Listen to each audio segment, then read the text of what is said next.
త్యాగం చేస్తాడు. ఇప్పుడు చిన్నది వారు అంటుంటారు, భక్తుడు ఎప్పుడు కింద పడడుట. ఎందుకు పడట? వాడు ముందే పడిపోయి ఉన్నాడట భగవంతుని ముందు. వాడు ముందే సాష్టాంగ పడి ఉన్నాడు కాబట్టి అలాంటి వాడికి ఇక పతనం ఎక్కడ ఉంటుంది? జ్ఞానికి పతనం ఉండొచ్చు.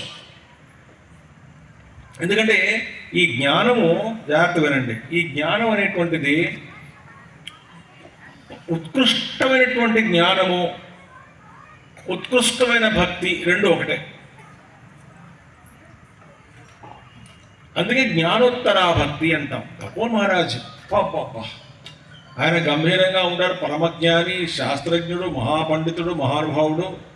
ఆయన రాసినటువంటి 3 స్తోత్రాలు ఎంత బాగుంటాయో! సౌమ్యకాశిష స్తోత్రం, బదరీష స్తోత్రం అని, గంగాస్తుతి అని, మొత్తం అసలు ఆయన అంటారు, అమ్మ ఒక మాట వినండి. గంగా స్తోత్రంలో అంటారు ఆయన, ఓ గంగాదేవి అంటే జ్ఞానస్వరూపిణి. ఆయన ఏమంటారు? గంగా అంటే ఎవరుట? బ్రహ్మమే నీటి రూపంలో దర్శనమిస్తున్నటువంటి ఆ బ్రహ్మమే అన్నారు ఆయన గంగాదేవిని. అందుకే భగవద్గీతలో కృష్ణ శంకరాచార్యుడు కించిత్ భగవద్గీత కించిదీత గంగా జలకణికాపీత. అది జ్ఞానమే, నీళ్లు కాదు జ్ఞానం అన్నారు. ఆఖరిని గంగా స్తోత్రంలో ఆయన అంటారు, అమ్మా ఈ ఉత్తంగ హిమాలయాల శిఖరాలలో అంటే గంగోత్రి ప్రాంతంలో మీరు ఇక్కడ సంచరిస్తున్నటువంటి మీ దగ్గర, మీ పాదాల దగ్గర నేను ధ్యానమగ్నుడై ఉండగా నా శరీరం ఒక కట్టె వల్ల అంటే కాష్టం వల్ల అలాగ పక్క స్టోన్ లాగా ఒక రాయిలాగా నా సమాధిలో నేను ఉండగా అక్కడ కస్తూరి జింకలు వచ్చి తన శరీరాన్ని, తన వాటిని దొరద తీర్చుకోవడానికి నా శరీరం మీద రాయిగా అనుకొని వాటి దొరద తీర్చుకున్నప్పటికీ కూడా నాకు కించిత్ చైతన్యం కూడా అసలు లోపల శరీర భార కంప్లీట్గా విస్మరిష్యామి శరీరం, ఈ దేహాన్ని పూర్తిగా విస్మరించి నీలోనే ఆ సమాధిలో అంత లోతుగా వెళ్ళేటట్టుగా ప్రసాదించమని చెప్పాడు ఆయన.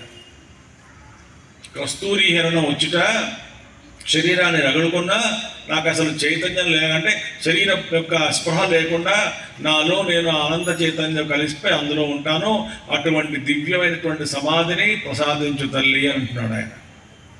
అప్పటికే పొందినవాడు ఆయనే, అది పొందినవాడే ఆయన. ఆ భక్తి చూడండి. మరి అలాగే శివానంద లహరిలో ఎంత భక్తి, శంకరాచార్య వారు ఎంత భక్తిని చూపిస్తారు, శివభక్తి. అలాగే అమ్మ సౌందర్యలహరిలో ఎంత భక్తి అమ్మవారి పట్ల. కాబట్టి కృష్ణుడు ఏమంటాడు?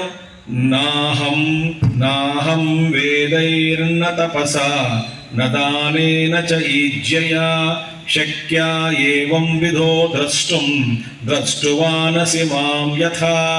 11వ అధ్యాయంలో అంటాడు. ఎందుకంటే అర్జునుడు విశ్వరూపాన్ని చూసిన తర్వాత అసలు ఆశ్చర్యపోతాడు.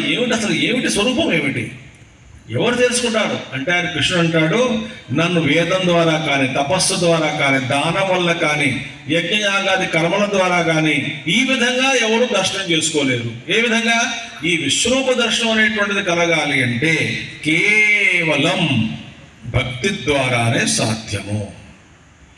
భక్త్యా త్వనన్యయా శక్యః అహమేవం విదోర్జున జ్ఞాతుం ద్రష్టుం చ తత్వేన ప్రవేష్టుం చ పరంతప. ఆహా, ఏ పరంతప పరాంతాపయతి అంటే శత్రువుల్ని బాగా తపింపచేసేటువంటి వాడు పరంతప అంటే పరాంతాపయతి, ఇది పరంతప. భక్త్యా అనన్య భక్త్యా తు శక్య అనన్యమైనటువంటి భక్తితోటే సంపూర్ణమైన శరణాగతి పొందితే అంటే అహంకారం అసలు ఏమీ లేదు.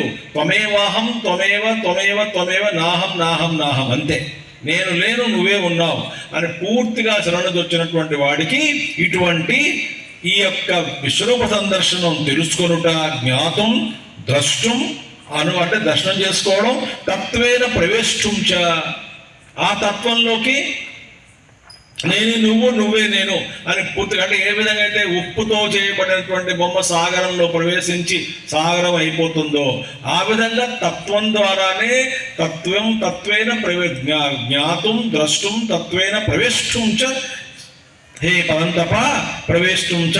అంటే ఈ మూడు కూడా కేవలం భక్తి ద్వారానే సాధ్యము.